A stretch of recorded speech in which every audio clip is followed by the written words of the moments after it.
50 ते 60 रुपये तेलाचे भाव घसरले आहे आणि मार्केटात तेलाची आवक जास्त झाल्यामुळे सनफ्लॉवर तेल आज सगळ्यात आता पामोलिन पेक्षे जवळपास आलेला आहे आणि पब्लिकला आम्ही विनंती करतो, जोपर्यंत जमलं तोपर्यंत सनफ्लॉवर तेल वापरावे। त्यांनी आपल्याला काय टेन्शन येणार नाही आणि भाव पण रिजनेबल आहे। मालाची आवक जास्त झाल्यामुळे भाव घसरले आहे। पहिला सगळे भाव होते 1600च्या वर, आता समजून घ्या 1550, 1560, 1580 पर्यंत आलेले आहे मार्केट। सर्व तेलाचे भाव मध्ये बाकी इतर शेंग तेल मध्ये पण 5-25 रुपये कमी झाले, कॉटन मध्ये पण 10-20 रुपये कमी झाले, बाकी इतर तेलात पण भाव कमी झालेले आहे।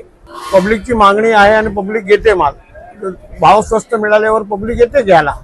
सध्या तेलाची आवक येते सनफ्लॉवर हे बाहेरच्या देशातनं आपल्या हिंदुस्थानमध्ये येते, पामोलिन आणि सनफ्लॉवर हे बाहेरच्या देशातनं येते।